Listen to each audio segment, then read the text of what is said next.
Bismillahirrahmanirrahim. Alhamdulillahi wassalatu wassalamu ala rasulillah wa ala alihi wa sahbihi wa mawwala amma ba'du. Selamat pagi kepada Ibu Sri Nurdiati Sampun Rawuh dan teman-teman semuanya dalam kajian online pagi ini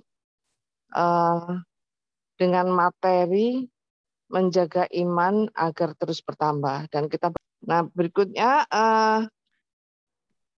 mungkin Bu Sri Nurdiati bisa menyampaikan materi ini kurang lebih berapa, 1 jam ya, kurang lebih 1 jam. Setelah itu dilanjut dengan diskusi tanya jawab. Kepada beliau, Ibu Sri Nurdiati, kami persilahkan. Baik, terima kasih. Assalamualaikum warahmatullahi wabarakatuh. Waalaikumsalam warahmatullahi wabarakatuh. Bismillahirrahmanirrahim. Alhamdulillahirabbil alamin. Wassalatu wassalamu ala asrofil anbiya'i wal mursalin. Sayyidina Muhammadin wa ala alihi wa ashabihi ajma'in. Amma ba'du. Yang saya hormati, ini para pengelola ya kajian subuh online alumni SMA 3 Malang, kemudian sahabat-sahabat saya yang semuanya saya cintai karena Allah. Terima kasih ini atas undangannya. Mas Endri, sebetulnya saya malu karena saya ini pemahaman agamanya pas-pasan. Tapi saya memang senang belajar agama sekarang ini, apalagi merasa sepertinya nggak lama lagi gitu kita yang berulang ya. Jadi disclaimer di awal bahwa saya nggak pernah masuk pesantren, jadi agama itu benar-benar belajar. Tapi memang sekarang alhamdulillah saya punya hobi belajar begitu, belajar agama. Mudah-mudahan bermanfaat sharing saya pada pagi hari ini, dan nanti pada sesi diskusi kalau saya nggak bisa jawab ya ini saya rasa banyak teman-teman yang pemahaman agamanya lebih fakih gitu dari saya, mohon bantuan menjawab juga ya. Baik, izin share screen. Kalau diizinkan saya mohon bisa diberi akses untuk share screen. Ini masih disable. Monggo sampun Mbak Sri. Oke, matur nuwun.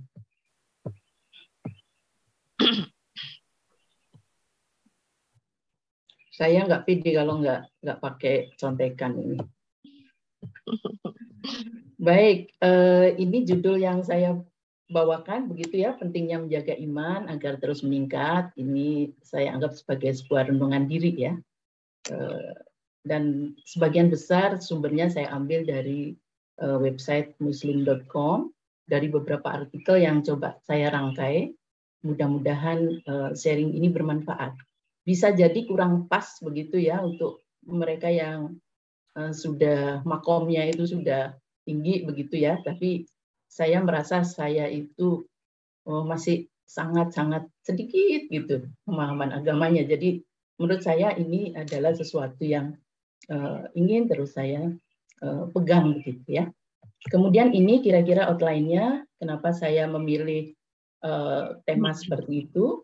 Kemudian tentu saja segala sesuatu itu harus kita kembalikan ke dalil yang menjadi acuan ya, karena sekarang ini kan banyak informasi yang nggak jelas sumbernya. Nah, kalau kita sebagai orang Islam itu jelas bahwa kita nggak disarankan ya, tapi diharuskan memegang dua hal yang membuat kita selamat, yaitu Quran dan hadis.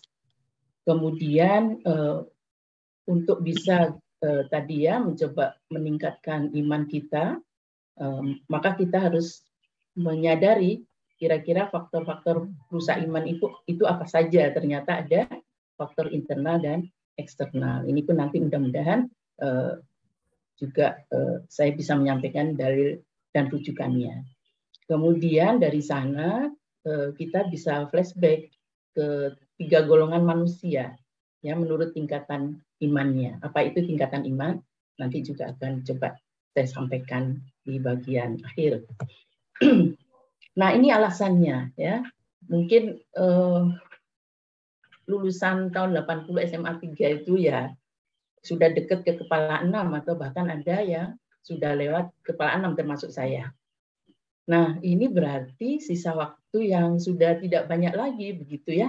Jadi kita harus bisa menggunakan sebaik-baiknya sisa waktu tersebut agar harapannya iman kita itu terus meningkat ya, sehingga di ujungnya itu kita bisa meraih husnul khotimah ya. Jangan sampai kita selalu ya kalau ada orang yang meninggal itu kita doanya mudah-mudahan husnul khotimah, meskipun itu kan sebetulnya terlambat karena beliaunya itu sudah almarhum atau almarhumah. Jadi harusnya kita minta ya kita nanti ketika meninggal itu husnul khotimah ya. Kemudian juga fakta bahwa ya iman itu bisa bertambah karena ketaatan dan bisa berkurang karena kemaksiatan. Nah, ini juga kita perlu tahu penyebabnya supaya kita bisa menjaga insya Allah iman kita terus meningkat. Nah, ini dalilnya. Yang pertama ya, bahwa Rasulullah SAW dalam sebuah hadis riwayat Tirmidzi ini bersabda bahwa umur kita itu ya sekitar 60 sampai 70 tahun.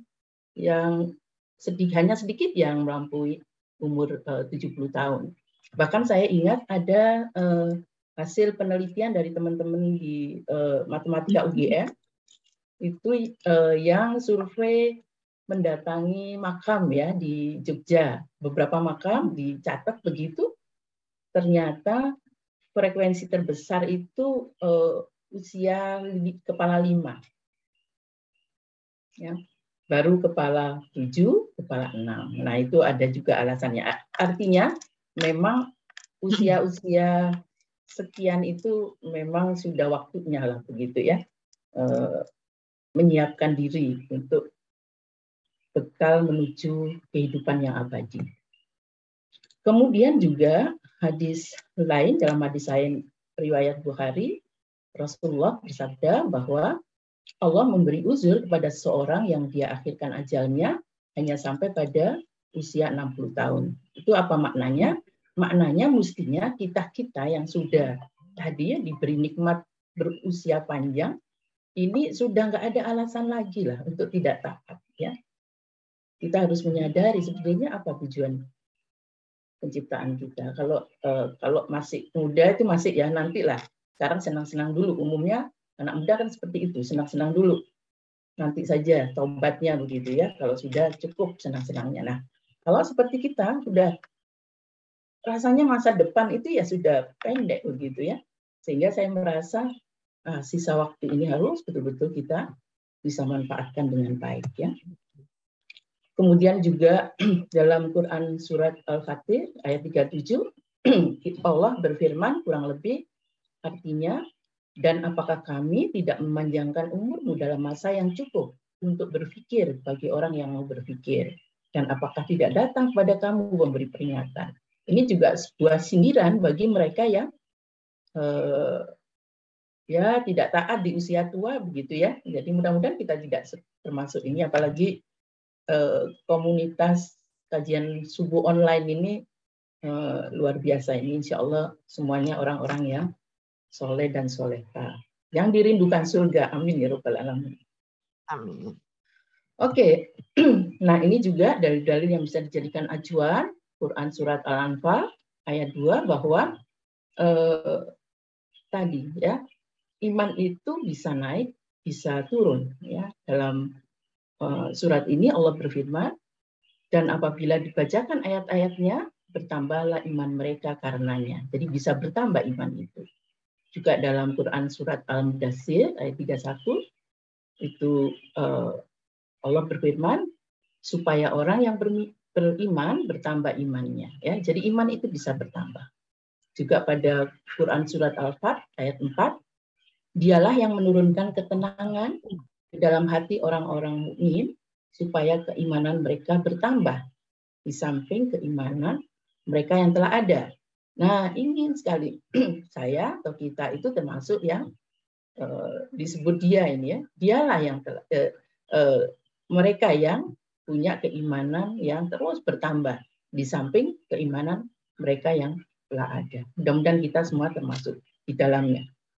Jadi Amin. iman itu bisa bertambah.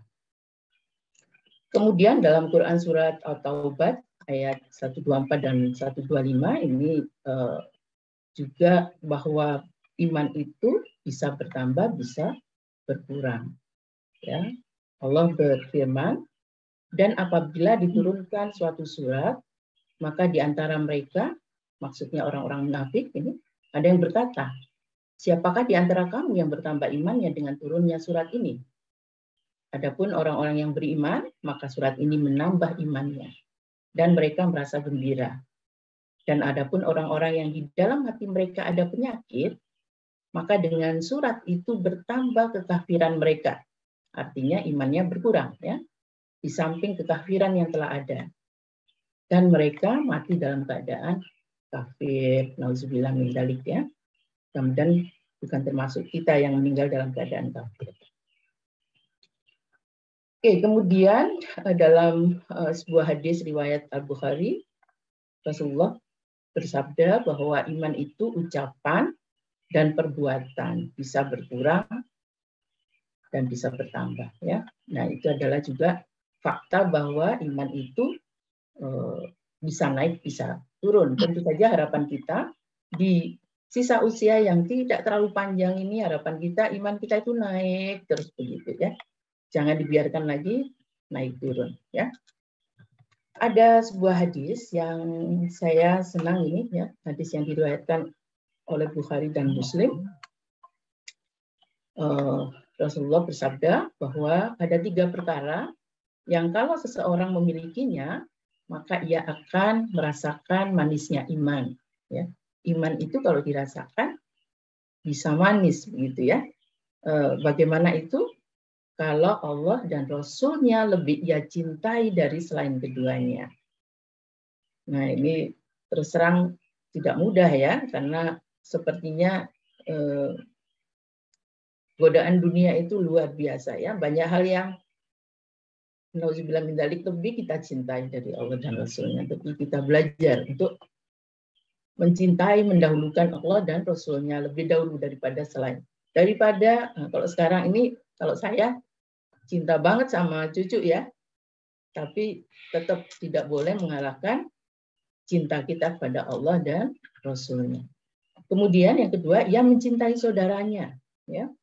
Mencintai saudaranya itu hanya karena Allah, bukan karena hal-hal yang lain, ya. Kemudian yang ketiga, ia membenci kembali kepada kekufuran setelah Allah menyelamatkan dirinya, sebagaimana ia tidak suka dilemparkan ke dalam api neraka, ya. Jadi alhamdulillah kita yang beragama Islam, punya iman Islam, ini adalah sebuah hidayah yang harus benar-benar kita jaga. Kita syukuri, ya, karena nauzubillah min dzalik, membayangkan kalau dulu takdirnya kita lahir dari keluarga yang non-muslim, kemudian sampai besar, sampai tua, bahkan sampai meninggal tidak dapat hidayah, apa yang terjadi, ya.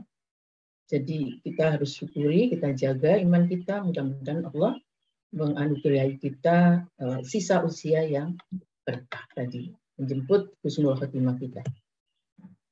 Kemudian juga, nah, hobi saya yang lain ini mengutip gitu, ya, quotes, kata-kata nasihat dari para orang-orang soleh pada zaman dulu. Ini menjadi vitamin. Mungkin beberapa grup ini saya share, ya, bukan karena saya paling tahu, paling pinter begitu, ya, tapi saya merasa ini bermanfaat buat saya, ya. Pasti ada di antara teman saya, meskipun hanya satu, yang juga bisa mengambil manfaatnya dari situ, ya. Misalnya dari kutipan dari sahabat Abu Darda, di antara tanda kefakihan seorang adalah, kefakihan itu kepahaman akan agama, ya. Dia senantiasa memperhatikan imannya dan segala hal yang dapat menguranginya. Dan di antara tanda kefakihan seseorang adalah mengetahui kondisi imannya, apakah sedang bertambah atau berkurang. Nah, ini karena itu kita bisa juga setiap saat begitu ya, khususnya menjelang tidur itu mencoba introspeksi begitu, apakah ya saat ini atau seharian tadi iman kita itu seperti apa? Apakah kita termasuk orang yang beruntung atau yang rugi atau bahkan yang celaka ya? Karena yang beruntung itu yang pasti hari itu lebih baik dari kemarin. Yang rugi kalau sama saja dengan yang kemarin, atau bahkan celaka kalau hari ini lebih buruk daripada yang kemarin. Nah, kebiasaan yang baik adalah kita mencoba selalu introspeksi ya, memperhatikan iman kita, apakah naik, apakah turun. Kalau turun kita istighfar, mohon penjagaan, mohon pertolongan ya. Doa-doa seperti doa yang dipanjatkan oleh sahabat yang lain yaitu Ibnu Mas'ud. Doanya antara lain berbunyi, ya Allah, tambahkanlah kepada kami keimanan, keyakinan, dan kefahaman. Jadi doa itu boleh saja ya, memang kita diharuskan berdoa setiap saat, tapi jangan hanya minta urusan dunia. Ya. Kalau saya ditanya sekarang doanya apa? Kalau dulu memang doa untuk kita sendiri. Kalau saya sekarang ya doanya itu Allah memberikan sisa usia yang lebih berkah, ketika meninggal husnul khotimah, kemudian ketika dihisab diberi hisab yang mudah. Ya. Hisab yang mudah yang seperti apa? Dalam ada riwayat begitu ya, panjang bunyinya, tapi kira-kira begini. Allah mengatakan bahwa dosamu itu banyak banget ini, ditunjukkan begitu ya, kitab catatan amal kita. Tapi ya sudah saya maafkan gitu. Itu hisab yang mudah. Nah, karena itu harus diminta Allah, umay hasibni hisaban yasiro. Jadi ya Allah berikan kepada hamba hisab yang mudah. Itu doa untuk dirinya sendiri. Tentu saja juga harus doa untuk keluarga, anak cucu begitu ya, dan keluarga sesama muslim dan sebagainya ya. Kira-kira seperti itu. Nah, untuk bisa menjaga iman kita agar tetap naik, itu kita harus tahu kira-kira faktor-faktor apa saja yang bisa menjadi perusak iman kita. Ini ternyata dibedakan menjadi faktor internal ya, dan faktor eksternal.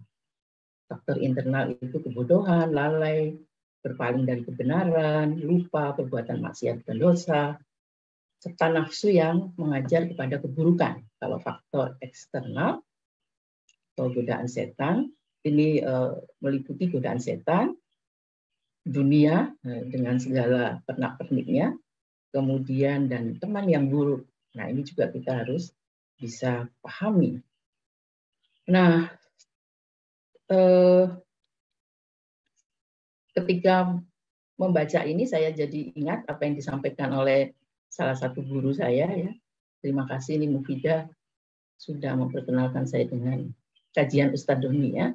Dari beliau saya juga banyak belajar. Antara lain ini bahwa faktor internal itu ternyata jauh lebih berat ya daripada godaan untuk menahan godaan dari luar. Ya. Jadi kalau faktor internal itu bahkan Rasulullah bersabda bahwa ada perang yang lebih besar daripada perang Badar waktu usai perang Badar waktu itu. Ya dikatakan ada perang yang lebih besar yaitu perang melawan hawa nafsu. Ya. Nah kalau faktor eksternal itu sebetulnya tinggal kita tingkatkan daya imunitas kita. Antara lain tadi untuk menangkal godaan setan itu kan cukup kita menjadi orang pribadi yang mukhlis. Nah, dulu dalam satu kajian Ustadz Doni itu mengatakan, ya, beliau menyampaikan Quran surat An-Nas ya, kira-kira bunyinya seperti ini. Qul a'udzu birabbinas, malikinas, ilahinas, min syarril waswasil khannas, alladzi yuwaswisu fi sudurinas minal jinnati wan nas. Nah, kurang lebih beliau berkata bahwa membutuhkan 3 nama Allah ya. Tuhan manusia, Raja manusia, sembahan manusia. Butuh 3 nama Allah untuk ya berlindung dari kejahatan yang timbul dari dalam diri kita sendiri. Jadi itu menunjukkan betapa butuh kekuatan yang sangat besar begitu ya untuk melawan kejahatan yang timbul dari dalam diri kita sendiri. Berbeda dengan dia juga mengatakan dalam Quran surat Al-Falaq ya, Qul a'udzu birabbil falaq min syarri ma khalaq wa min syarri ghasiqin idza waqab wa min syarri nafasati fil 'uqad wa min syarri hasidin idza hasad. Nah, ini butuh satu nama Allah ya, Tuhan yang menguasai waktu subuh untuk menghindari 4 kejahatan dari luar begitu ya. Sehingga ini beliau membandingkan waktu itu. Saya lihat di sini ada beberapa yang juga setia ya menghadiri kajian Ustadz Doni, bahwa untuk menolak kejahatan dari luar itu cukup satu ini ya, berlindung kepada Allah yang menguasai waktu subuh, sedangkan untuk menolak kejahatan dari dalam itu butuh 3 nama Allah ya. Itu untuk sebagai perbandingan betapa faktor internal tadi harus lebih serius kita pikirkan ya, kita perhatikan ya. Bukan berarti yang eksternal tidak kita perhatikan ya. Insya Allah juga dua-duanya penting. Tapi kekuatan yang digunakan untuk melawan yang internal ini perlu mendapat porsi khusus ya yang lebih banyak. Nah, ini kita perlukan karena untuk menyiapkan husnul khotimah tadi, bahwa kita harus bisa berusaha untuk tadi ya meninggal dalam keadaan hati yang selamat, hati yang sehat, bersih begitu ya, hati yang ikhlas. Ini tidak mudah. Kalau saya mencoba introspeksi itu ada saja gitu sesuatu yang menyebabkan masuk gitu ya kejahatan, was-was dalam diri, kemudian prasangka buruk dan sebagainya. Itu tidak mudah. Tapi mudah-mudahan kita senantiasa minta perlindungan Allah supaya kita bisa selamat dari kejahatan yang baik dari dalam diri sendiri maupun dari luar kita ya. Nah, kita akan coba lihat faktor internal rusak iman. Ini yang pertama adalah al-jahl ya, bodohan. Bodoh yang dimaksud di sini adalah karena tidak berilmu. Kebodohan ini merupakan induk dari berbagai penyakit dan sumber musibah. Yang dimaksud bodoh ini bodoh tentang agama ya, dan segala sesuatu yang terkait dengan kecintaan atau kedekatan kita kepada Allah. Ketika kita mengabaikan itu, seorang bodoh tentang agama, maka akan muncul darinya perbuatan maksiat dan menyimpang dari agama. Kalau tidak paham, tidak punya pemahaman agama yang cukup, maka bisa jadi awalnya kebodohan itu adalah sesuatu yang tidak dia sadari. Tapi kalau dikerjakan terus-menerus begitu ya, menjadi karakter. Akhirnya ya menimbulkan kemaksiatan dan berbagai dosa lainnya ya, menjadikan jaraknya kepada Allah itu semakin jauh. Ini dalil yang bisa dijadikan rujukan yaitu Quran surat Al-A'raf ayat 138 yang kurang lebih artinya demikian. Bani Israel berkata, "Hai Musa, buatlah untuk kami sebuah Tuhan berhala ya, sebagaimana mereka mempunyai beberapa Tuhan atau berhala." Musa menjawab, "Sungguhnya kamu ini adalah kaum yang bodoh, tidak mengetahui." Ya. Jadi menyamakan Tuhan, Allah, Zat yang Maha Kuasa, itu dengan benda. Ya. Itu karena tidak mengetahui. Kemudian dalam Quran surat An-Naml ayat 54, 55 ini juga ada kisah ya, kisah Nabi Lut ya. Dan ingatlah kisah Lut ketika dia berkata kepada kaumnya, "Mengapa kamu mengerjakan perbuatan fasiah itu sedang kamu memperlihatkannya? Mengapa kamu mendatangi laki-laki untuk memenuhi nafsumu, bukan mendatangi perempuan? Sebenarnya kamu adalah kaum yang bodoh, tidak mengetahui akibat perbuatanmu." Nah, mengerikan sekali kalau zaman sekarang itu malah kaum LGBT ya, menuntut kesamaan hak, kemudian sudah tidak malu-malu lagi mengumumkan pernikahan sesama jenis. Nauzubillah min dzalik. Ya, insya Allah kalau kita, saya berpikir kalau kita masih punya iman begitu ya, mudah-mudahan kita termasuk yang minimal mengingkari. Kalau kita punya kekuasaan, kita coba cegah itu hal-hal yang seperti itu. Kalau kita tidak mampu mungkin dengan tangan kita, atau kalau tidak mampu ya dengan melihat kemungkaran seperti itu, minimal kita tolak dengan hati kita. Meskipun itu adalah selemah-lemahnya hati. Yang saya khawatirkan adalah generasi anak cucu kita.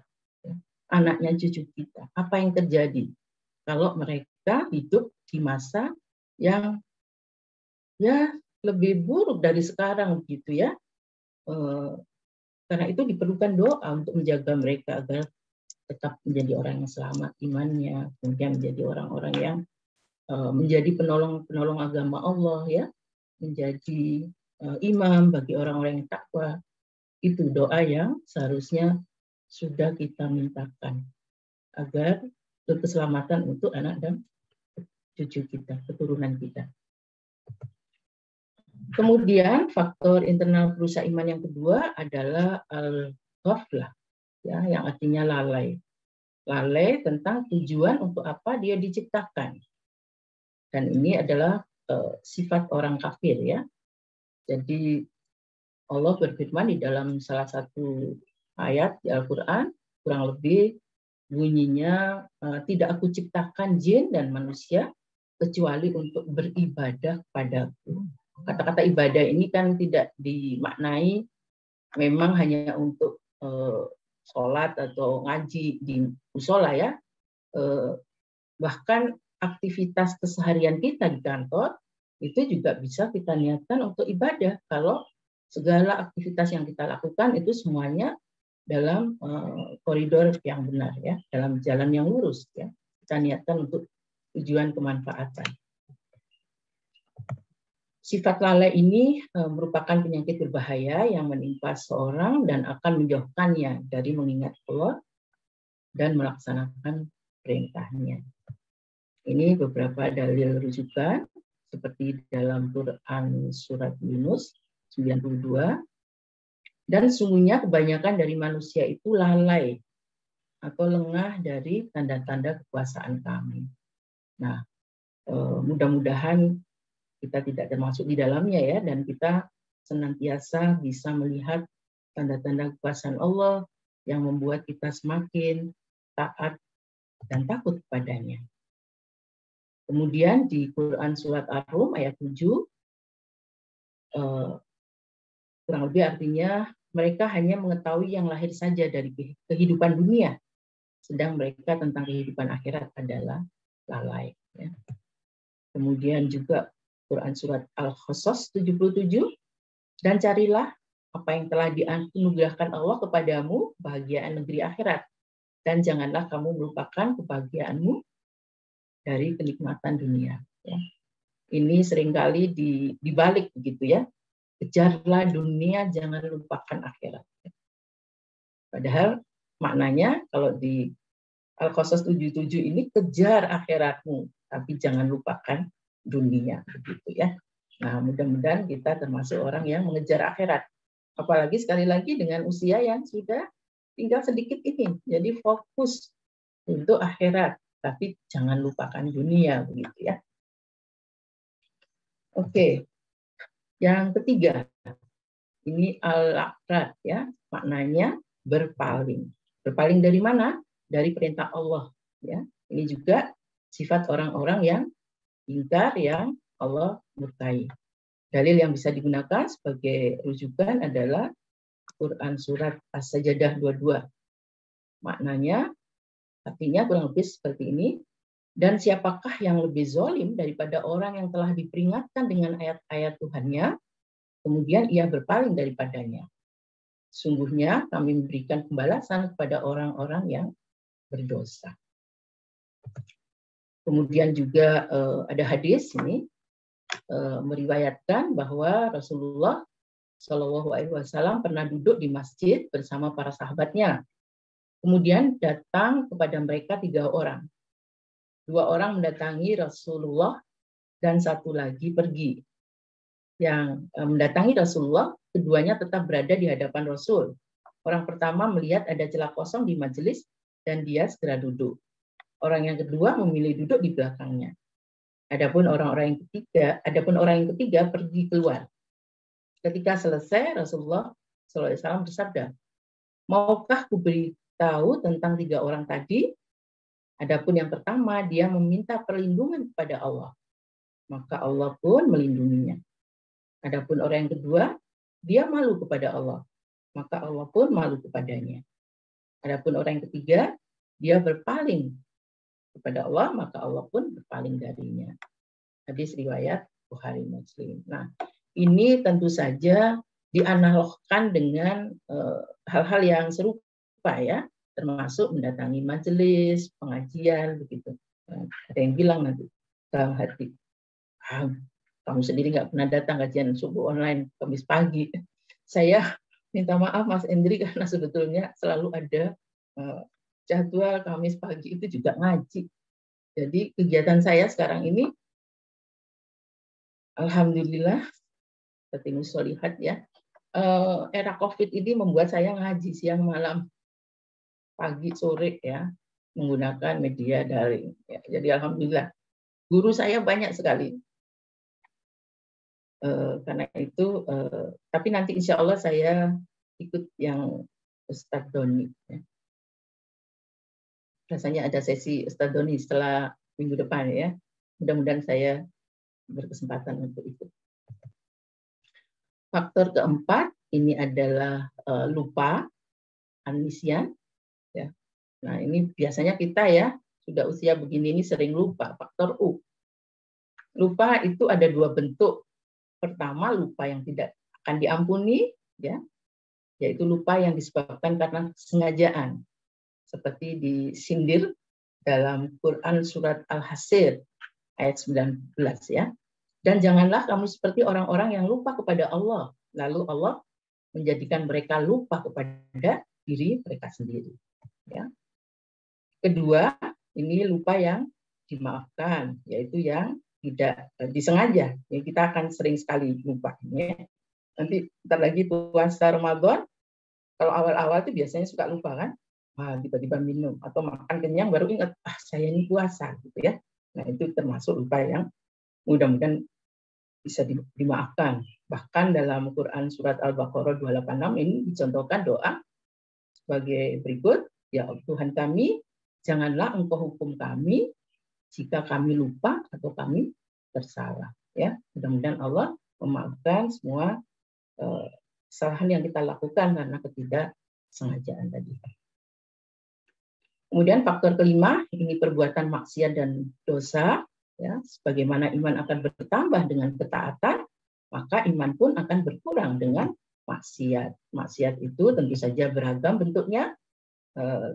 Yang perlu kita ketahui adalah dampak ya akibat maksiat ya adalah berbagai macam bahaya dan kerusakannya, sehingga mudah-mudahan dengan melihat dampaknya tersebut kita bisa menghindari atau menjauhinya ya. Nah, bagaimana mengukurnya? Ini ada salah satu hadis yang mungkin bisa kita jadikan acuan ya.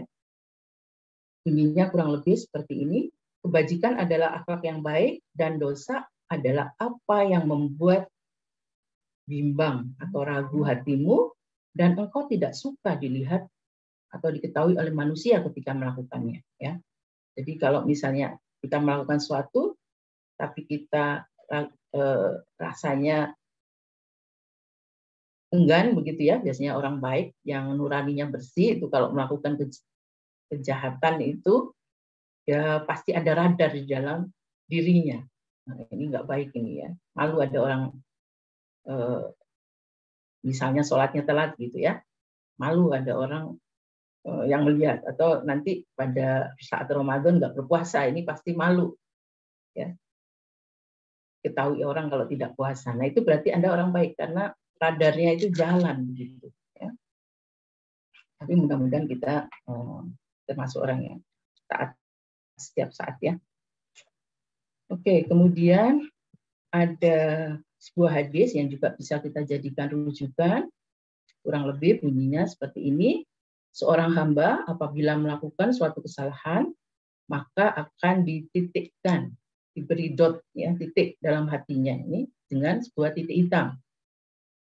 Apabila ia meninggalkannya dan meminta ampun serta bertaubat, maka hatinya dibersihkan, di step, ya, titik hitam tadi. Tapi apabila ia kembali berbuat maksiat, maka titik hitamnya ditambah. Kalau terus-menerus maksiat dilakukan, maka titik hitam tersebut bisa sampai menutupi hatinya. Itulah yang dalam Al-Quran disebut ar-ran, ya.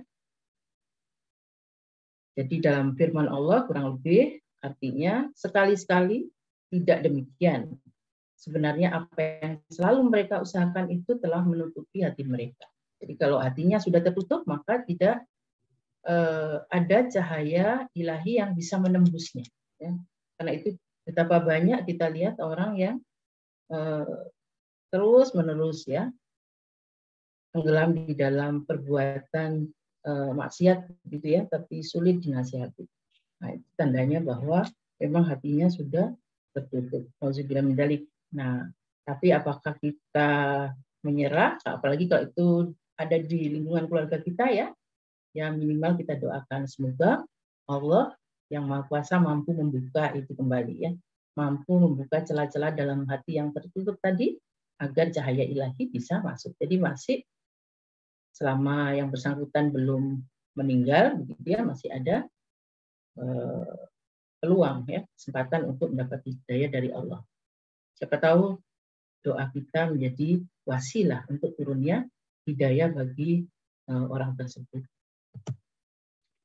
Kemudian faktor keenam adalah nafsu yang mengajak kepada keburukan, ya, sebagaimana dalam bunyi Quran surat Yusuf ayat 53, bahwa sesungguhnya nafsu itu selalu menyuruh kepada kejahatan, kecuali nafsu yang diberi rahmat oleh Tuhan.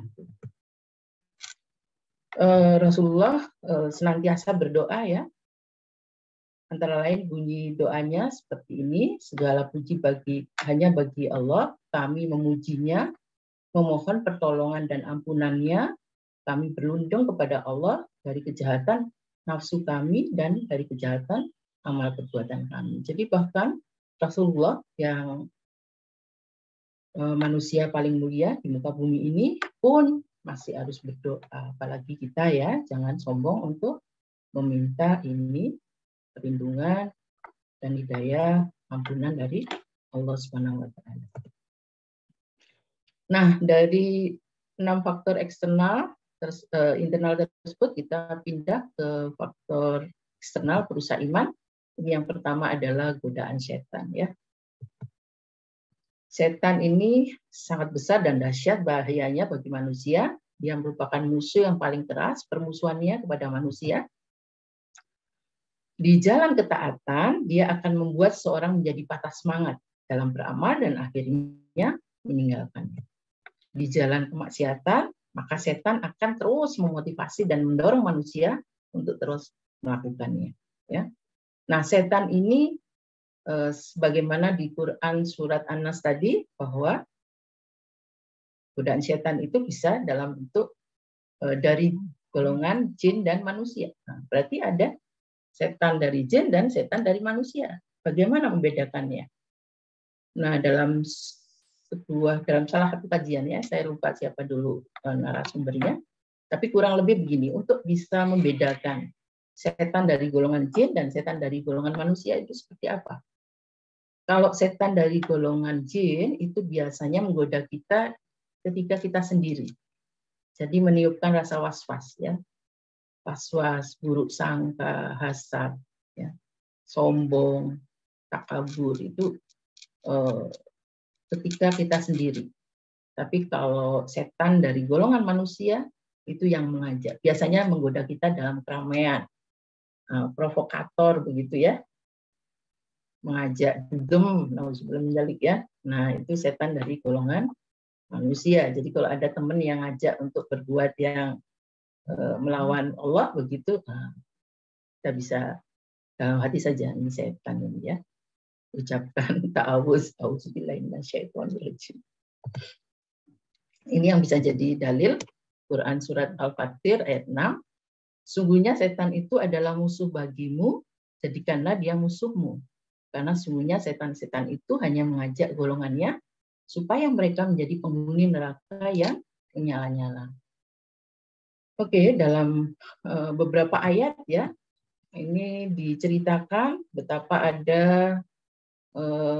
saat Adam diciptakan pertama kali, ceritanya demikian ya. Kemudian Allah minta agar semua malaikat itu tunduk kepada Adam, ya, menghormati, bukan menyembah, menghormati. Tapi semua malaikat tunduk, ya. Jadi taat pada Allah, ya. Diminta untuk tunduk, sujud, begitu dilakukan, kecuali iblis. Ya, karena itu iblis dihukum sesat, ya.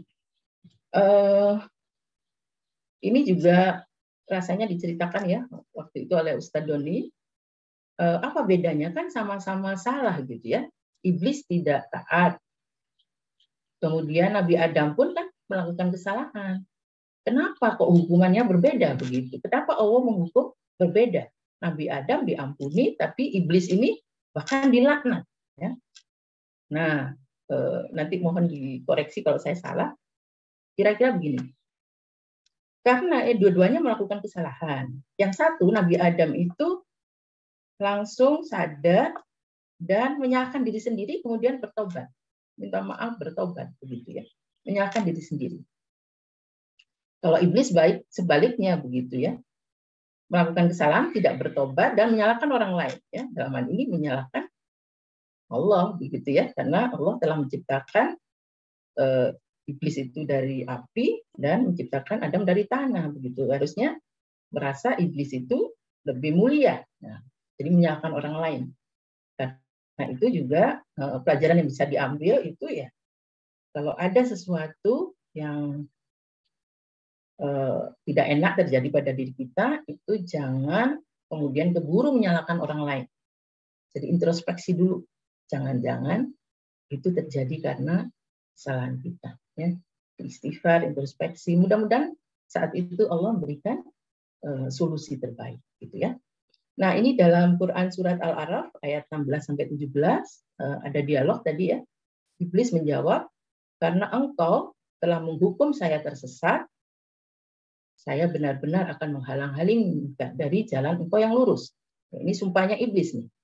Saya akan mendatangi mereka dari muka, dari belakang, dari kiri, dari kanan. Dan engkau tidak akan mendapati kebanyakan mereka bersyukur atau taat. Nah, ini sumpahnya iblis dengan pasukannya. Ya.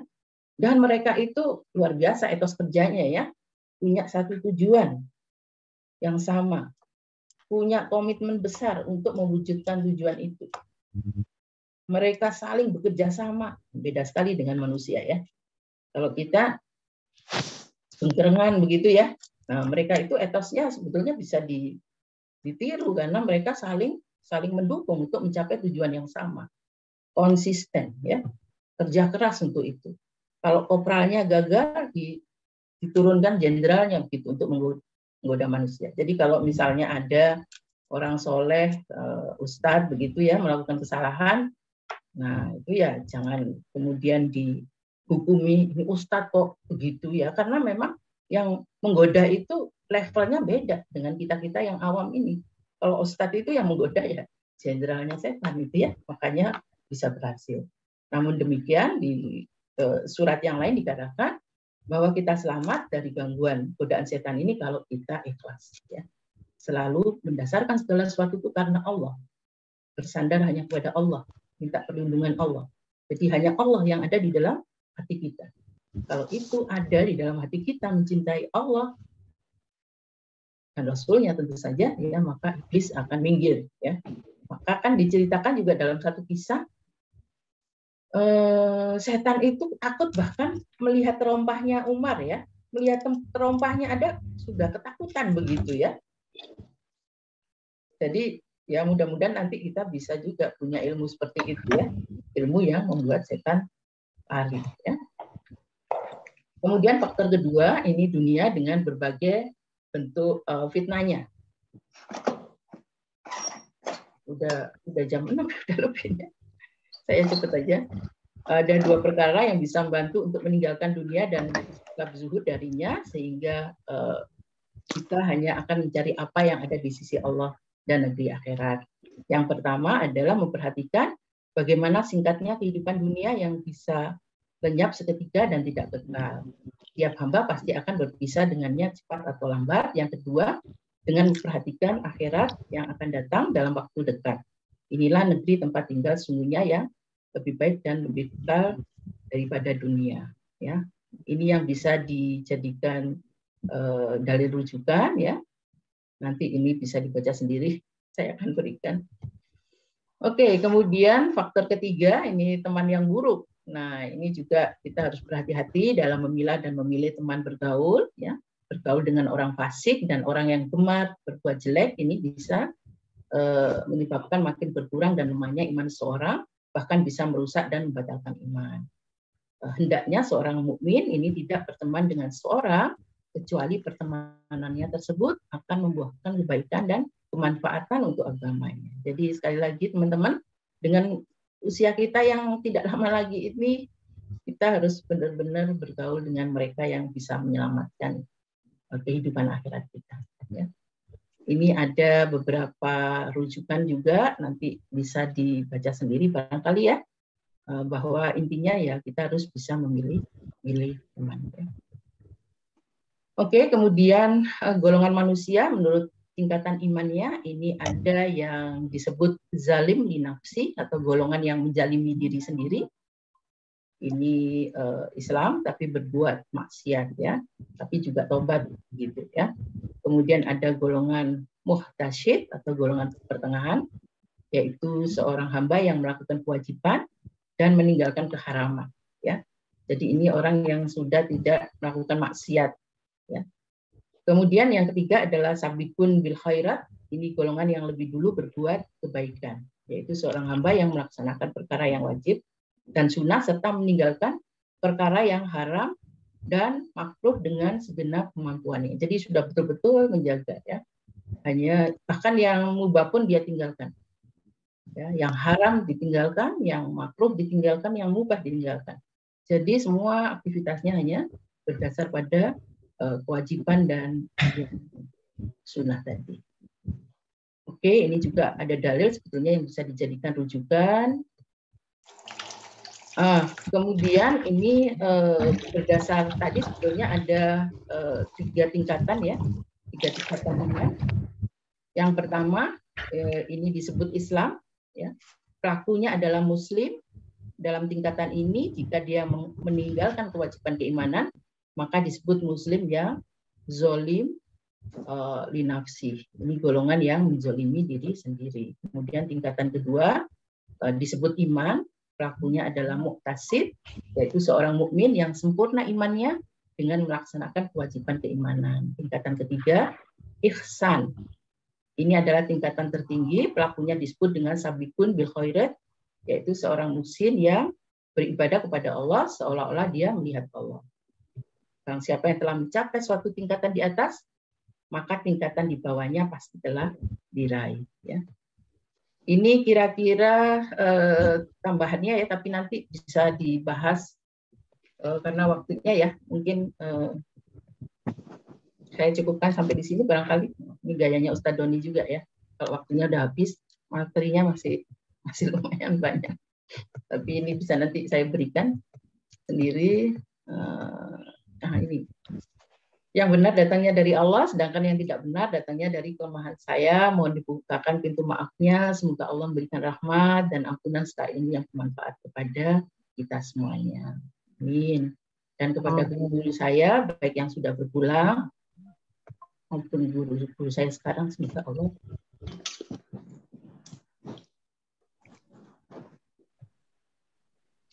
membalas dengan cahaya ilmu yang telah diberikan kepada saya. Demikian barangkali, kurang lebihnya mohon maaf. Assalamualaikum warahmatullahi wabarakatuh. Waalaikumsalam warahmatullahi wabarakatuh. Assalamualaikum warahmatullahi wabarakatuh. Saya akan itu nanti tak kirim ke Mas Endri lah ya. Siap, Pak. Tunggu. Oke. Monggo kalau mau diskusi. Saya berangkatnya besok, ada tugas untuk kolaborasi dengan beberapa perguruan tinggi di Turki, jadi mohon doanya. Tapi besok kok berangkatnya, bukan sekarang. Saya kembalikan kepada moderator, dipersilahkan.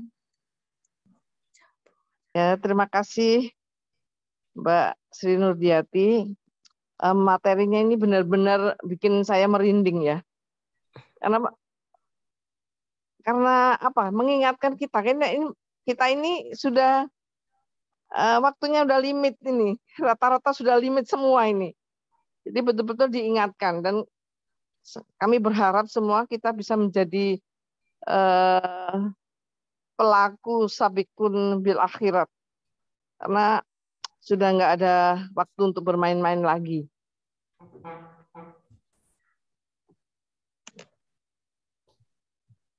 Berikutnya mungkin dilanjutkan dengan diskusi ya atau tanya jawab. Kira-kira siapa Pak Endris yang mau ini bertanya? Mbak Umi. Assalamualaikum warahmatullahi wabarakatuh. Waalaikumsalam warahmatullahi wabarakatuh. Ya. Saya ingin ya monggo. Sedikit, nggih. Matur nuwun waktunya. Lalu ketemu ini dengan Mbak Umi nih di kajiannya Ustadz Doni nih. Alhamdulillah. Ya. Saya juga sering lihat. Sama-sama mencari ilmu ini, Mbak Nung.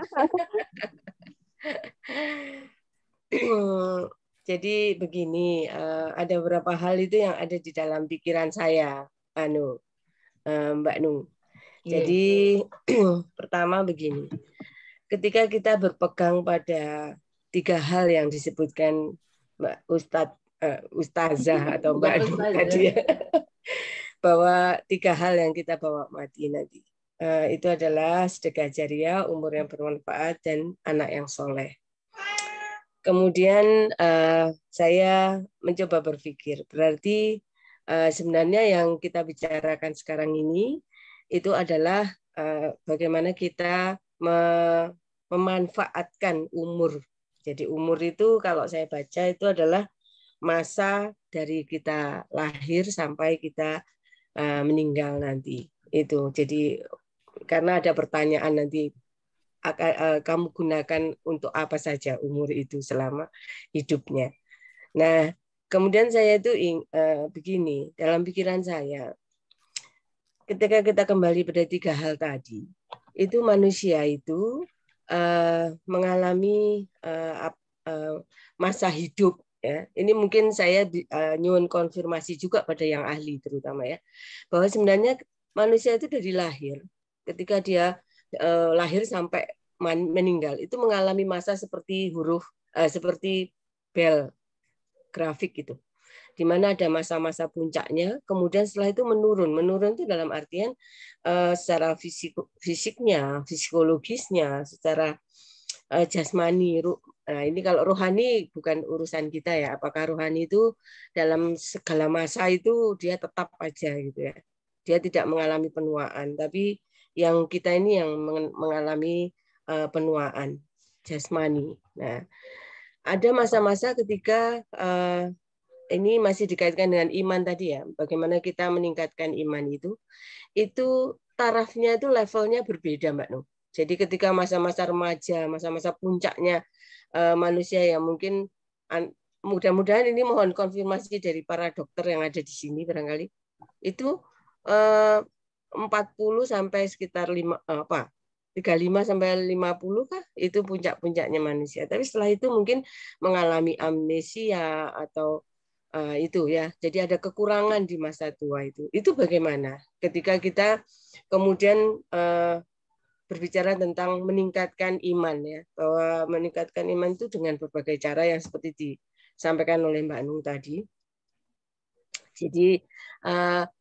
Jadi tidak banyak yang bisa dilakukan oleh mereka ini gitu ya, terutama yang sepuh-sepuh, yang lansia-lansia yang sekarang mungkin di panti jompo atau apa itu.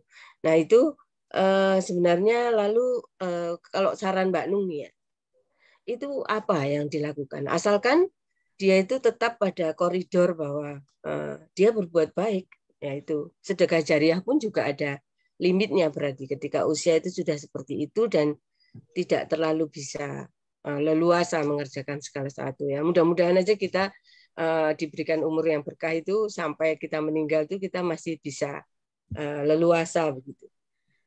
Nah, jadi itu yang mungkin yang sebenarnya dalam pikiran saya dengan kondisi manusia seperti itu. Nah, saya ketika mendengarkan Ustadz Doni, Masya Allah sudah. Pokoknya beliau menjelaskan fisikal itu kayaknya itu betul-betul pada masa-masa yang betul-betul kita bisa menguasai dan kita dalam keadaan puncak gitu. Tapi kalau yang sudah lansia-lansia ini kan, kemudian menurut Mbak Nung itu mungkin tips yang apa ya, pokoknya dia dalam koridor yang mudah-mudahan nanti dia meninggal itu husnul khotimah begitu. Jadi tetap bersedekah walaupun sedekahnya itu mungkin berbeda dengan yang waktu muda atau yang ini yang itu. Seperti itu Mbak Nung dalam pikiran saya. Sebenarnya banyak tapi nanti yang lain mungkin ada yang ingin bertanya. Monggo Mbak Nung, bagaimana pendapat Mbak Nung? Tidak harus saya yang jawab kan? Barangkali ada yang mau jawab. Ini saya lihat Ustadz yang beneran juga ada nih ya. Ustadz Yoni, ayo itu ada Ustadz Yoni yang akan jadi narasumber. Itu Ustadz beneran kalau Ustadz Yoni itu bisa menjawab pasti ya. Hanya mungkin sedikit saya memang dulu ibu saya itu meninggal 87 ya. Jadi sempat pada masa-masa di mana tadi membuat saya merenung begitu ya, punya obsesi begitu. Karena apa, waktu itu ibu saya sudah sepuh begitu ya, tinggal bersama saya memang. Tapi saya sibuknya luar biasa di luar. Jadi saya titipkan pembantu begitu. Tapi ada hati yang tidak nyaman begitu. Karena harusnya ya idealnya ibu kita itu kita dampingi, kita selalu beri tadi ya, bagaimana caranya supaya beliau itu benar-benar juga bisa begitu ya menuju husnul khotimah. Makanya obsesi saya inginnya punya pesantren tapi khusus untuk seperti Panti Breda ya. Tapi begitu satu orang dipegang oleh satu ustadz-ustazah ya, anak-anak pesantren yang muda-muda melayani, pokoknya menyiapkan lah ya. Seperti itu. Karena betul sekali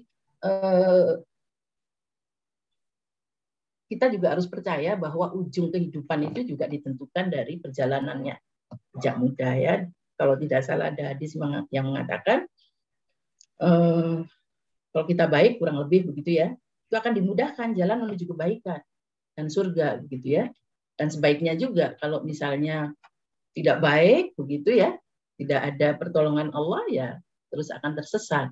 Nah, bagi kita putra-putrinya yang mudah-mudahan melihat tadi ya perlunya menjaga keluarga kita, terutama yang sepuh-sepuh orang tua kita ini agar menjemput husnul khotimahnya ya berusaha semaksimal mungkin ya kalau memang masih ada kesempatan. Kalau tidak ada kesempatan pun kan ya insya Allah mereka masih akan mendapatkan doa-doa kita ya, doa-doa anak yang soleh-soleha. Jadi memang perlu dipersiapkan itu ya. Betul sekali kalau sudah, apalagi kalau sudah pikun ya, itu sesuatu yang tentu saja dimaafkan. Tapi kan ada maaf sekali ya, ini tidak menyindir. Ada orang tua yang hobinya masih pesta-pesta begitu ya, padahal sudah tua sekali, dansa-dansa begitu ya. Itu kan sesuatu yang mudah-mudahan putra-putrinya bisa mengajak begitu ya untuk beraktivitas yang tidak menuju kemaksiatan begitu ya. Jangan sampai ketika bermaksiat kemudian dipanggil pulang sama Allah gitu. Dan kita inginnya, kalau saya doanya mau meninggal di mana? Saya ingin meninggal pada hari Jumat pagi, sholat subuh, ya, setelah sholat subuh di Masjid Nabawi begitu ya. Kalau boleh begitu ya, itu kan kadang-kadang Husnul Khotimah Mbak. ya. Karena itu harus sering-sering ke sana gitu ya. Nah, memang harus dipersiapkan, didampingi. Mudah-mudahan kita semua yang ada di sini itu termasuk yang tadi memikirkan tidak hanya diri sendiri ya, tapi juga keluarga kita. Tadi ya barangkali ada 1-2 yang masih terlihat lebih kental urusan dunianya, padahal usianya sudah cukup ya, bekal akhiratnya masih belum ya. Nah, ini yang juga harus menjadi perhatian kita. Itu tidak menjawab barangkali ya, Mbak Umi. Tapi sekali lagi ini saya ingin Prof Yoni ini menambahkan Prof Yoni itu. Atau mungkin Mas Sugeng juga bisa menjawab. Atau siapa ini yang lebih berilmu begitu ya? Monggo, kita sharing saja ya.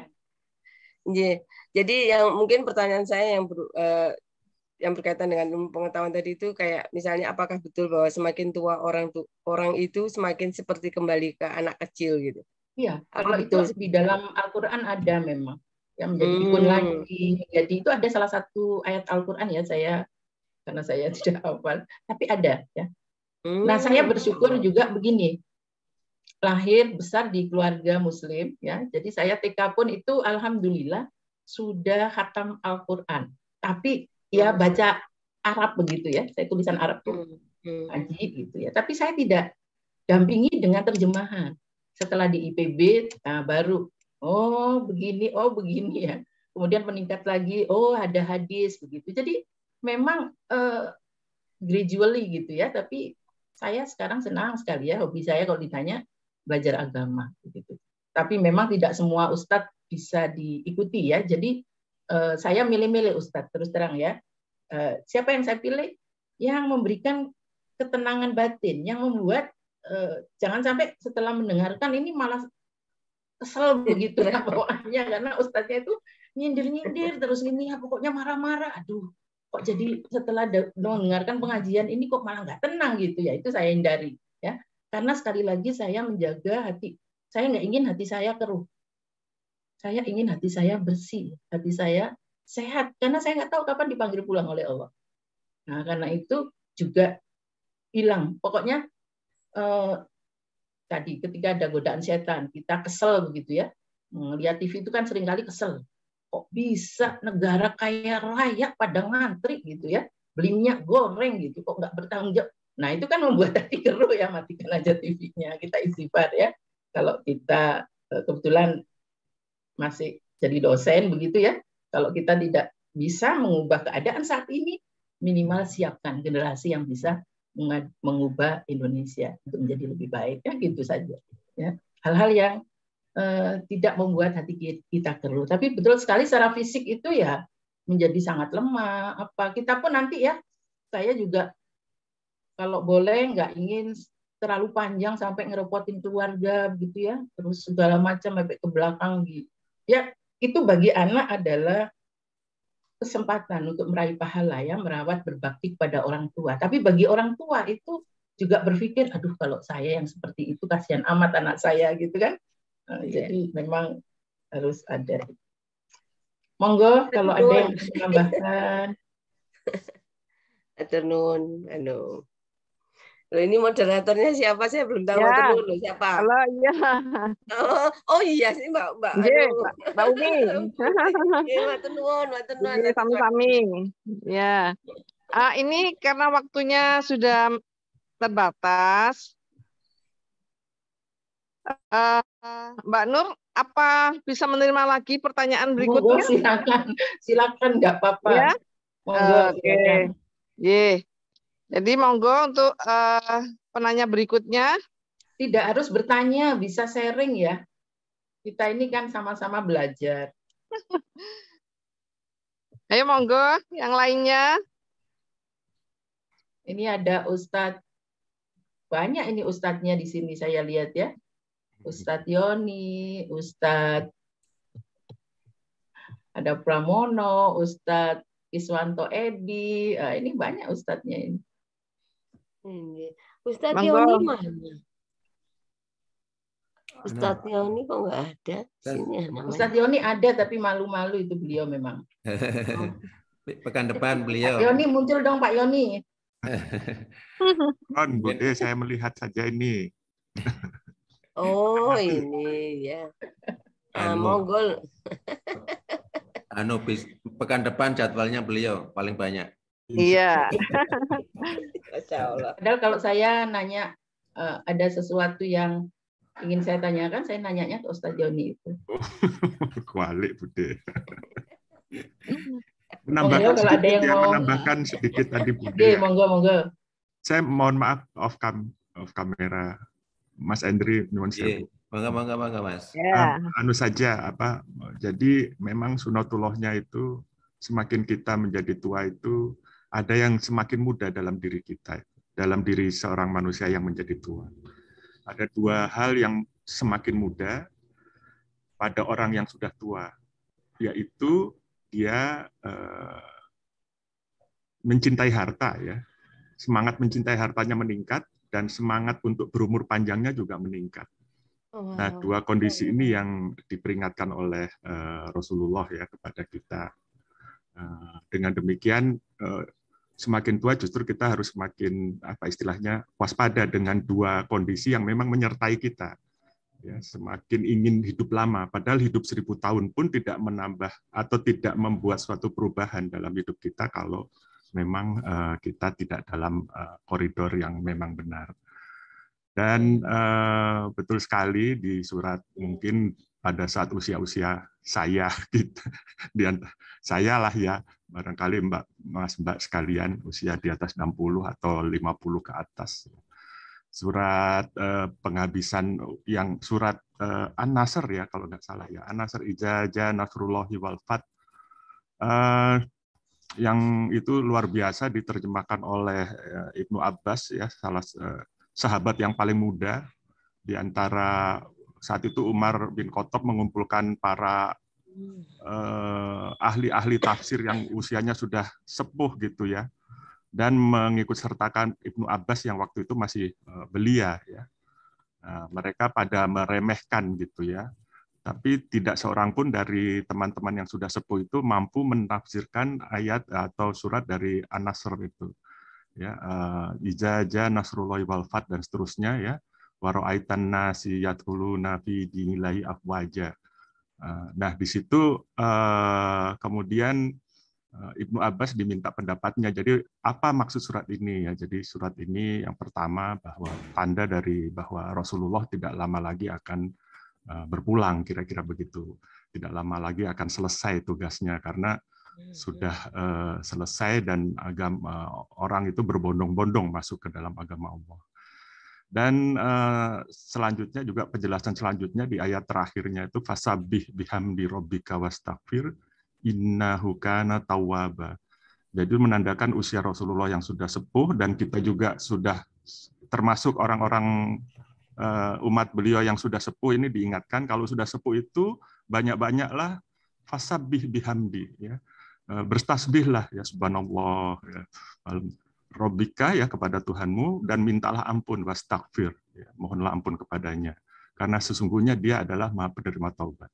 Nah, sering di antara kita yang sudah sepuh ini kan tidak mampu melakukan hal-hal yang seperti anak-anak muda begitu ya, tidak kuat lagi untuk ini dan itu ibadah yang misalnya sampai katakanlah sholat malamnya panjang dan seterusnya, ada yang tidak kuat dan seterusnya. Maka Allah memberi jalan ya, banyak-banyaklah kita lisan kita mengumandangkan tasbih ya, dan kemudian mohon ampun.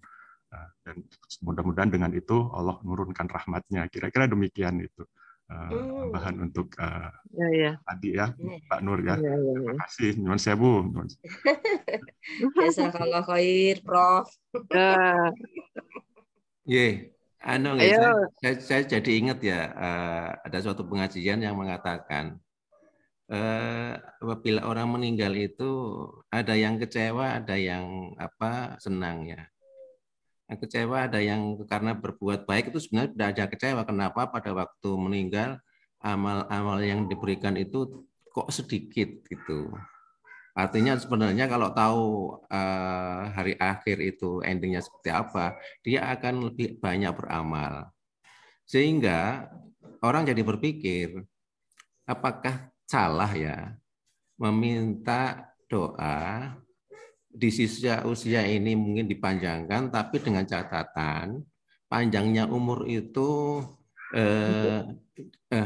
dipanjangkan dan diberi rezeki, dengan catatan panjangnya umur dan rezekinya itu dimanfaatkan untuk keberkahan. Itu apakah apakah menyalahi pakem atau seperti apa ya Mbak Nur ya? Saya dulu ya, nanti oleh Prof. Yoni ya, lengkapi ya. Kalau menurut saya tidak salah ya, kalau selama hidup berdoa seperti itu tidak salah begitu ya, karena inginnya panjang usia tapi yang berkah, membawa kebaikan. Karena sebaik-baik manusia itu yang panjang umurnya dan amalnya baik begitu. Jadi orang yang berumur panjang nggak salah gitu minta dipanjangkan usia, tapi dipakai untuk kebaikan. Bahkan yang mati pun ada dalam salah satu ayat kan, orang yang mati itu juga minta waktu, minta dihidupkan lagi untuk melakukan kebaikan ya, dalam salah satu ayat, tapi saya tidak persis tahu di mana. Nah, kalimat Allah nggak akan, ketika nanti memang diberi kesempatan lagi, tidak akan melakukan kebaikan itu. Kembali lagi begitu ya. Jadi kalau masih hidup boleh, menurut saya ya, boleh minta sisa usia panjang tapi berkah, ya, membawa berkah. Jangan usia panjang tapi kemudian dosanya lebih banyak. Nauzubillah min dzalik, karena buru-buru. Manusia itu yang panjang tapi penuh dosa. Waktunya, kehidupannya itu dipakai untuk hal-hal yang penuh maksiat tadi. Prof. Yoni mau menambahkan lagi? Cekap sekali, Bude. Betul sekali. Jadi saya rasa itu banyak dalil bahwa bolehnya kita berdoa untuk memohon umur panjang, namun harus disertai dengan kebaikan yang menyertainya. Jadi umur dan hal dunia disertai dengan keberkahan yang ada di dalamnya. Jadi jangan hanya, ya Allah, karuniakanlah aku umur panjang agar aku bisa pergi jalan-jalan ke London misalnya. Turki gitu, nyindir aku itu. Ke Turki. Tapi ya Allah, karuniakanlah keberkahan dalam perjalananku dan seterusnya. Artinya dalam redaksi doanya itu selalu kita istilahnya meminta keberkahan, sehingga di dalam setiap detik kita tidak luput dari penjagaan Allah, kira-kira demikian. Matur nuwun. Baik, selanjutnya, monggo kalau ada yang lagi mau bertanya.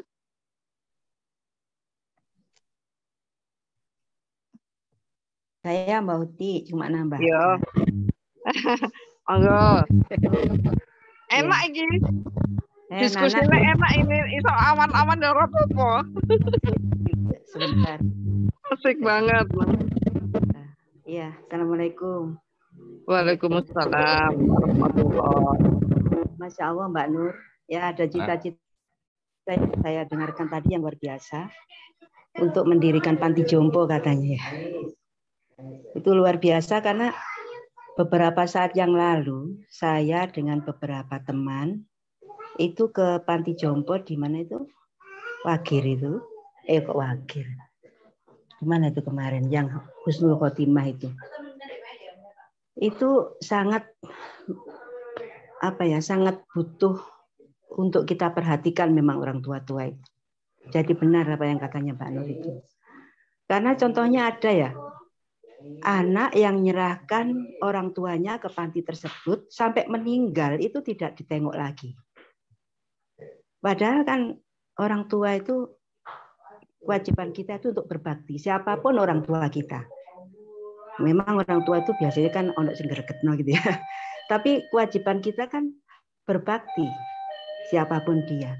Nah, itu mungkin yang tidak disadari oleh kita-kita, ya, terutama anak-anak yang orang tuanya itu memang sudah banyak kemunduran dalam segala hal yang katanya tadi seperti bayi. Oleh karena itu, saya sangat mendukung sekali Mbak Nur. Semoga segera terlaksana itu. Karena memang orang-orang tua itu banyak yang terlantar. Jadi kalau kita ke panti jompo, ke panti asuhan, kemana-mana itu ternyata kita itu kok alhamdulillahirobbilalamin, ya Allah, kok enak ya kita itu gitu. Jadi mereka yang di air tua yang tak berdaya itu mungkin hanya dituntut untuk ibadah. Seperti tadi saya dengar di air usia kita tuh bagaimana amal kita dan seterusnya. Mungkin orang yang tak berdaya itu mungkin amalnya dengan cara berbeda. Antara lain dengan ibadah, dengan berbuat baik di antara teman mereka satu panti itu. Itu Mbak Nung mungkin kami ingin juga melihat progresnya bagaimana rencana Mbak Nung itu. Terima kasih. Assalamualaikum warahmatullahi wabarakatuh. Waalaikumsalam warahmatullahi wabarakatuh. Kalau obsesi saya pesantren untuk para lansia itu memang bukan kemudian tadi dititipkan dan tidak hidup dengan kita ya. Karena sebetulnya yang saya inginkan dulu selama saya kerja begitu ya, ibu saya hanya didampingi oleh ART yang mungkin ya sibuk lah mengurusi rumah tangga, jadi ibu saya dibiarkan sendiri. Andaikan ada yang mendampingi beliau, mengajak ngaji, zikir, tadi ya istighfar, kemudian cerita-cerita yang memang membuat beliaunya itu semakin taat pada Allah. Saya ternyata ketika saya ngobrol dengan teman-teman banyak yang seperti itu begitu ya. Jadi orang tuanya hanya ditinggal sama pembantu. Ya. Jadi penitipan sementara, tapi nanti ya tinggal lagi sama kita gitu. Okay. Kalau kemudian sikapnya itu ngeselin tadi ya memang seperti itu. Kita dulu mungkin juga seperti itu dulu. Nanti gitu ya, kita seperti itu juga kalau terlalu tua ya. Dan itu adalah kunci surga ya, kalau kita sabar. Bisa juga kunci neraka kalau kita nggak sabar ya, menghadapi orang tua yang sudah sangat sepuh. Jadi ketika ngobrol dengan beberapa orang yang saya lihat punya modal gitu ya, ternyata nggak sedikit itu modalnya, karena kalau kita nampung gitu orang-orang yang sudah sangat senior, ya kita harus menyiapkan ambulannya, kemudian menyiapkan kliniknya gitu ya. Jadi banyak hal, sehingga ya mungkin untuk sekarang berdoa saja, mudah-mudahan ada orang lain yang mewujudkan itu gitu ya. Saya lihat ada beberapa juga yang sudah mulai mengarah ke arah sana. Jadi butuh sebuah kekuatan yang sangat-sangat besar. Syukur-syukur ini kalau SMA 3 itu kan biasanya modalnya, ya, modal keluarganya itu besar. Kalau mau bergabung bersama membuat, ya harus tempatnya juga harus yang nyaman, mudah diakses. Tadi ya, in case perlu sarana untuk ke rumah sakit atau apa itu mudah. Dan tenang, jangan di keramaian, karena orang-orang yang sudah lanjut usianya itu ya butuh ketenangan, butuh tadi ya pendampingan. Jadi harus satu orang didampingi oleh satu santri begitu, yang terus mengajak. Kan biasanya memang makin tua makin butuh perhatian juga gitu ya. Jadi kadang-kadang mengesalkan tuh karena mungkin anaknya sibuk sendiri gitu, WA-an, orang tuanya tidak ditanya apa, padahal orang tuanya ingin cerita, ingin ngajak berkomunikasi gitu ya. Hanya lebih senang WA-an gitu, atau bahkan nonton sinetron atau apa gitu. Jadi hal-hal yang mudah-mudahan itu tidak terjadi pada kita lah. Tapi benar, saya obsesi saya, ya Allah, mudah-mudahan kalau bukan saya itu ada yang bisa Engkau beri kekuatan untuk mewujudkan itu, supaya bagi mereka yang memang membutuhkan tadi ya tempat bagi orang tuanya untuk bisa menyiapkan husnul khotimahnya itu bisa kesampaian.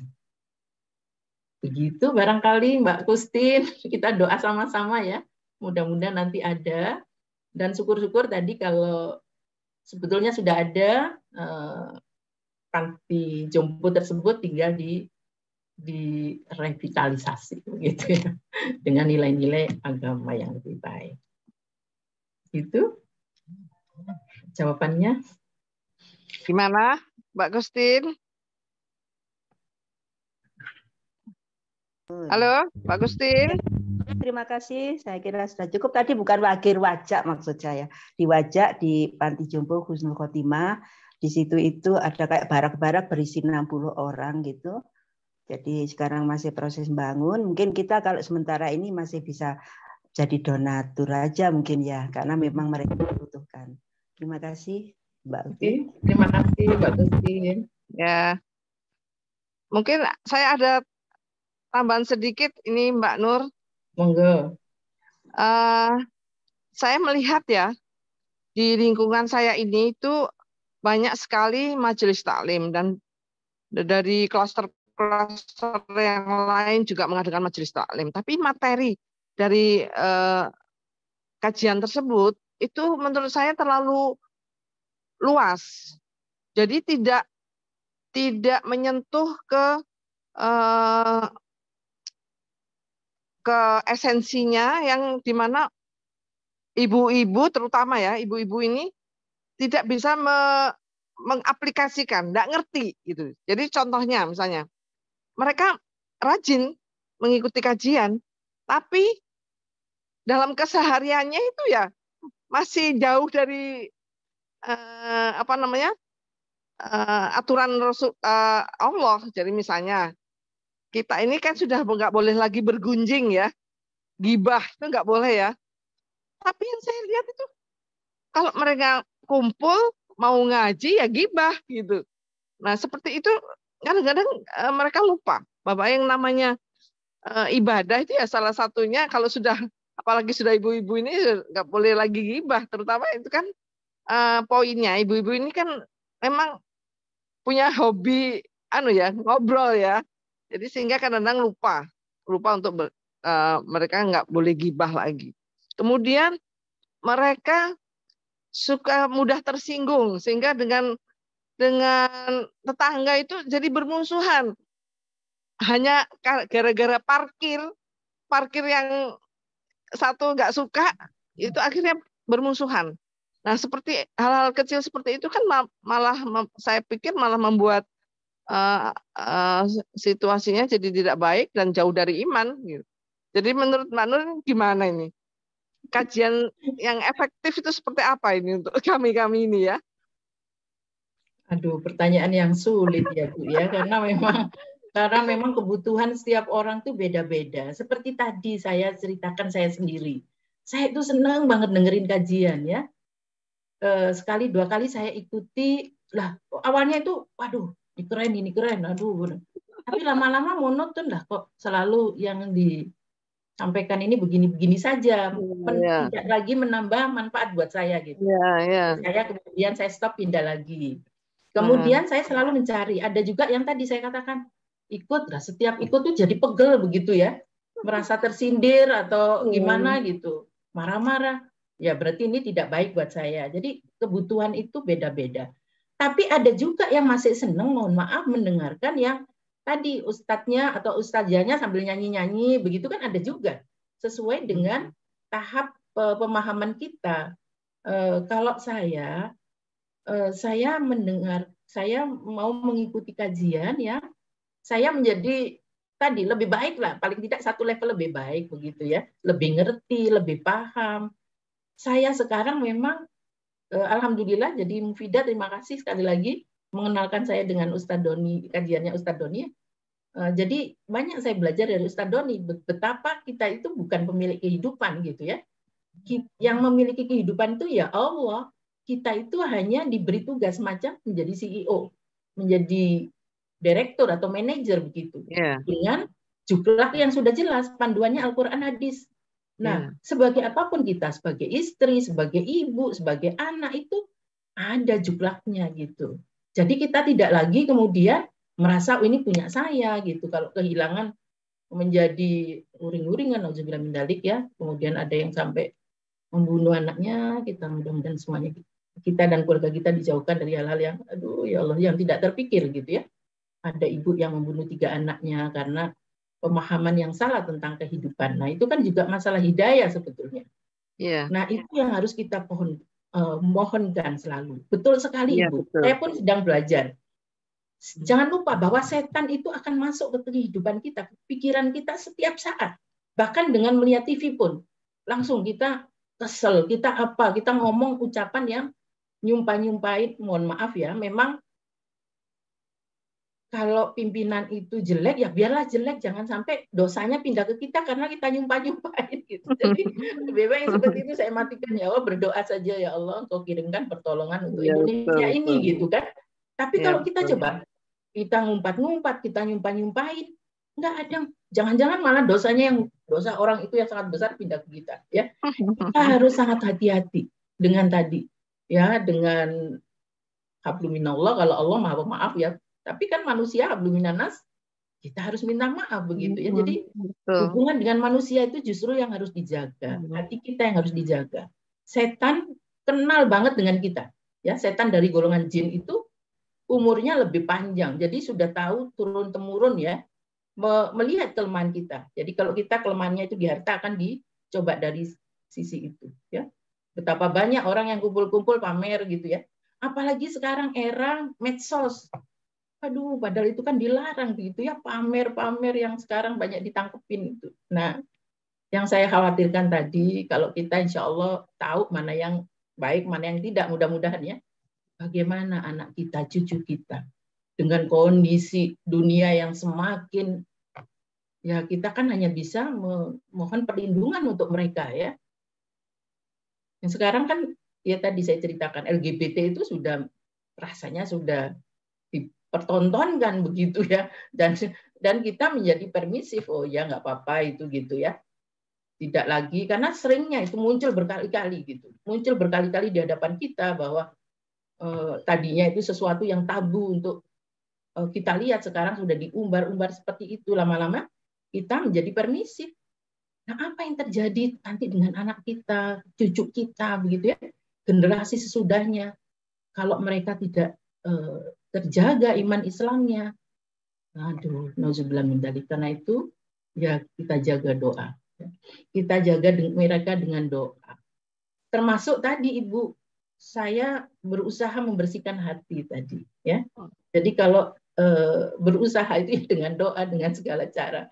Meskipun setan tidak akan membiarkan kita, ya. Setan tidak akan membiarkan kita. Kita cenderung untuk misalnya ini ya, wah udah langsung melakukan sesuatu yang sebetulnya itu dilarang begitu ya, atau makruh lah minimal. Nah ini yang tadi orang yang imannya paling baik itu kan nggak hanya meninggalkan yang haram, tapi yang makruh pun ya ditinggalkan lah. Jadi teman-teman saya yang masih merokok, kalau bisa ya sedapat mungkin jangan lagi merokok. Itu sesuatu perbuatan ya sia-sia. Itu nasihatnya. Mohon maaf Ibu, nggak tahu jawabannya saya, tapi itu tadi ya. Nggak hanya itu, saya menangkap juga persoalan di pesantren ya, bukan ya, di santri-santri yang boarding school lah, itu adab akhlak itu nggak diajarkan. Mereka mengejar hafalan Al-Quran, tapi adabnya itu tidak, sehingga ketika kemudian mereka pulang itu ya mempraktekkan kehidupan yang rasanya nggak tersisa gitu, santrinya itu ya, kehidupan di pesantrennya itu nggak tersisa. Ada banyak seperti itu. Jadi kurikulum pesantren itu juga harus ditinjau kalau kita mau. PR-nya banyak, tapi minimal ku anfusakum wa ahlikum naro ya, kita jaga diri kita dan keluarga kita. Kalau menjaga masyarakat, kalau kita mampu, kita bisa dengan cara tadi ikhtiar saya ya kita ajak, tergantung ya. Kalau misalnya komunitasnya awam, saya kirim quotes. Kalau sudah meningkat, saya kirim ayat dan hadis. Kalau komunitasnya lebih mungkin lagi, saya kirim materi yang lebih berat begitu. Jadi itu juga salah satu tugas kita untuk tadi ya, mengajak yang lain untuk kembali ke jalan yang benar. Mohon maaf Bu Uti kalau tidak bisa menjawab, tapi ya dengan doa Allah memberikan. Ya, alhamdulillah ya. Jadi boleh menambah sedikit ini? Monggo, monggo Prof Yoni. Tergelitik ini karena luar biasa Bude ini pencerahannya. Matur nuwun ya. Saya manggilnya Bude di sini. Bude kan. Mbak Sri. Ya, Mas dan Mbak sekalian ya, subhanallah ya. Jadi sebetulnya dakwah yang sebetulnya ada dua hal nih yang paling tidak. Pertama tentang dakwah ini, bahwa apa yang dilakukan oleh Nabi kita Muhammad SAW ya, bahkan para rasul sebelum beliau ya. Beliau kan rasul terakhir ya. bahwa semuanya mendakwahkan kepada sesuatu hal yang utama, yaitu mentauhidkan Allah dan menjauhi hal-hal yang syirik gitu ya, menyembah selain Allah. Semua nabi, kalau kita lihat di Al-Qur'an, nabi kita sebut mulai dari Rasul pertama Nabi Nuh sampai Nabi Muhammad, semuanya dalam Al-Qur'an itu selalu diperintahkan Allah untuk menyembah Allah dan tidak menyembah yang lainnya. Nah, Nabi Muhammad sendiri melakukan itu dakwah tauhid pertama. Dakwah tauhid itu dalam 10 tahun pertama beliau di Mekah begitu ya. Menanamkan, dengan itu beliau menanamkan kepada sahabat-sahabatnya. Dan kita tahu ya, kalau kita sebut siapa yang paling takut kepada Allah, yaitu ulama. Ulama itu kenapa dia takut? Karena dia kenal Allah, ya, dia kenal Allah. Nah, karena dia kenal Allah itulah, jadi dia kemudian dalam kehidupan selanjutnya dia tidak akan ya mau melakukan hal-hal yang memang dilarang oleh Allah. Pada saat pertama-tama Nabi kita mendakwakan hal-hal seperti itu ya, mengenal Allah ya, dan dari situ pada saat itu apakah ada sahabat yang minum khamar? Ada. Apakah ada sahabat yang berzina? Mungkin ada ya. Dan itu kesalahan, itu hal-hal seperti itu belum disinggung oleh Nabi kita Muhammad SAW dalam kurun waktu pertama dakwah beliau ya. Setelah tauhid itu menghujam kuat pada hati-hati mereka, begitu Rasulullah itu menyampaikan bahwa secara bertahap ya, kemudian dilarang minum khamr, katakanlah begitu ya, maka sahabat segera menumpahkan khamrnya, maka kota Madinah itu penuh banjir dengan khamr gitu ya. Nah, itu Aisyah radhiyallahu anha berkata, jika kepada kami yang disampaikan itu langsung ya, di awal-awal itu langsung bahwa kita dilarang ini, dilarang itu, pasti tidak akan ada yang mengikuti. Tapi yang Rasulullah sampaikan itu sama dengan nabi yang lain, menghujamkan dalam diri masing-masing itu mengenal Allah, sehingga ada rasa takut, ada rasa cemas, ada rasa harap kepada Allah, berharap kepada Allah, tidak berani melakukan hal-hal yang kesalahan. Sehingga perintah-perintah selanjutnya, jangan berzina, jangan mencuri, dan sebagainya, itu kemudian menjadi hal yang mudah untuk dilakukan. Demikian juga saya rasa dakwah-dakwah kita ya. Bahkan ada seorang ulama yang menyatakan kalau dakwah bukan dakwah tauhid gitu ya, sebetulnya seperti badan tanpa kepala begitu ya. Dia tidak bermanfaat karena tidak ada kepalanya ya. Dakwahnya melelahkan tapi tidak ada faedahnya. Nah, jadi tapi kalau mengenal Allah, jadi ada istilah hadiah dari Allah. Allah memberikan hadiah pemahaman kepada agama setelah kita mengenal Allah. Dengan itu kemudian maka kita tidak gibah, maka kita tahu bahwa gibah itu tidak baik, dan sebagainya dan sebagainya. Mungkin itu tambahan sedikit menurut saya, Bu. Nggih. Matur nuwun, Prof Yoni. Halo? Nggih. Ya. Mungkin ini ada sedikit sharing saya. Jadi karena saya merasa betapa sulitnya merubah perilaku. Jadi saya itu akhirnya begini, setiap doa saya itu saya minta diparingi hidayah sama Allah. Dan ketika saya menerima hidayah, diberi kemampuan untuk mencerna dan mengaplikasikannya. Gitu. Karena menurut saya itu ya salah satunya adalah hidayah. Karena saya lihat majelis-majelis ini rutin, mereka rajin mendatangi, tapi dalam perilaku sehari-hari tidak mencerminkan. Jadi itu mungkin karena belum adanya iman yang melekat tadi, akibat ya memang belum turunnya hidayah. Karena kan semuanya ini datang dari kersaning Allah.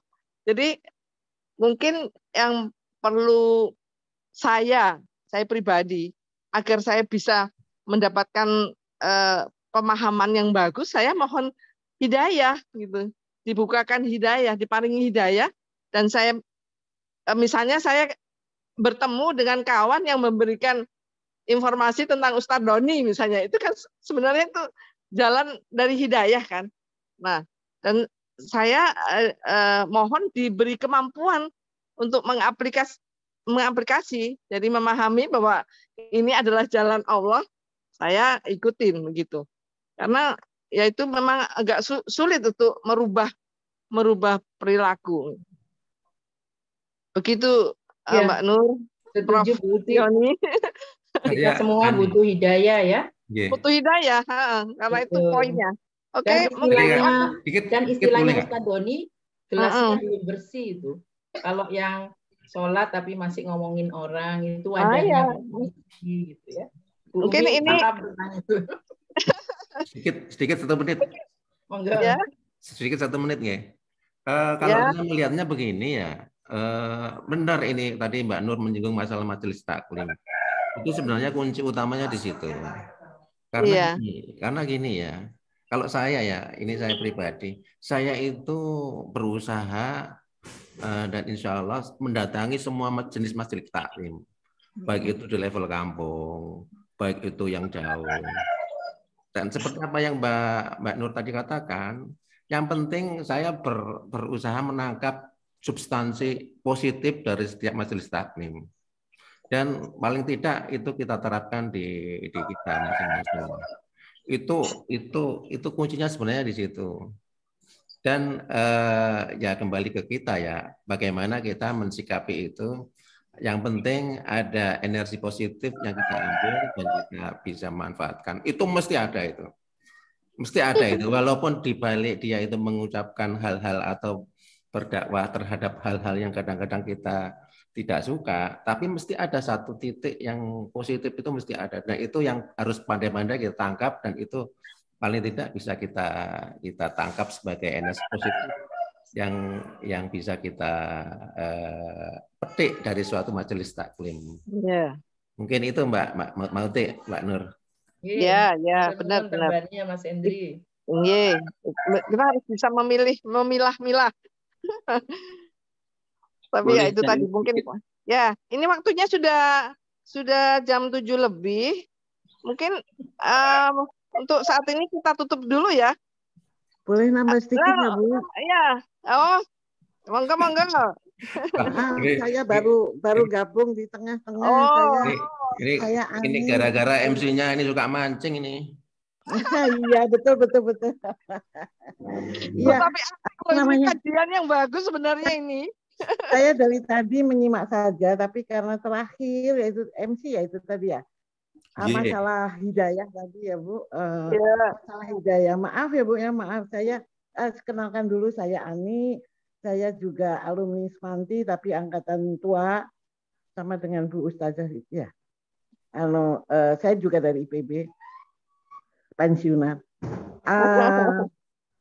Enggak, mengenai Ibu tadi tentang hidayah, Ibu maaf ya Bu, orang udah pergi mengaji ke taklim itu sudah merupakan tanda dibukanya pintu hidayah, karena untuk pergi ke taklim perjuangan ya Bu ya. Seperti saya sendiri ada saya rumahnya di Bintaro.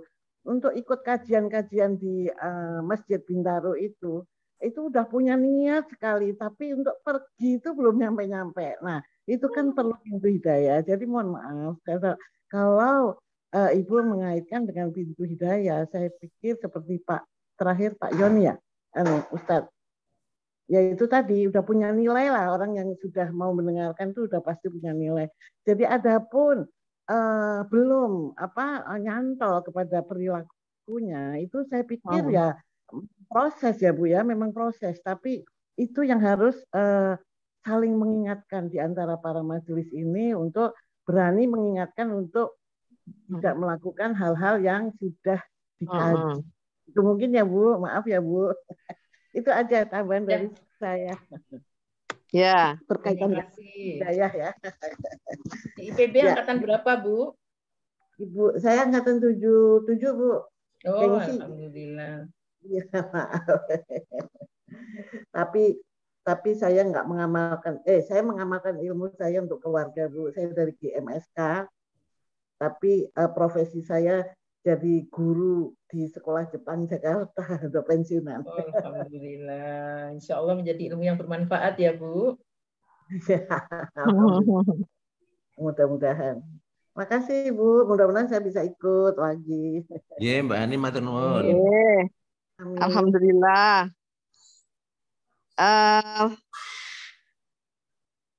Gimana Pak Endri? Apa dilanjut? Apa ditutup? Kalau sudah nggak ada lagi kita tutup aja. Mbak Nur juga harus siap-siap tuh. Nah, ditutup ya. Iya, monggo. Nah, iya. Doa penutupnya ada Ustadz Rifai. Kayaknya nggak ada ini. Kalau gitu bisa nggak kita minta Ustadz Levi, Reza Pahlevi? Boleh, udah pakai peci tuh. Harus mau. Ayo, monggo. Mas Levi.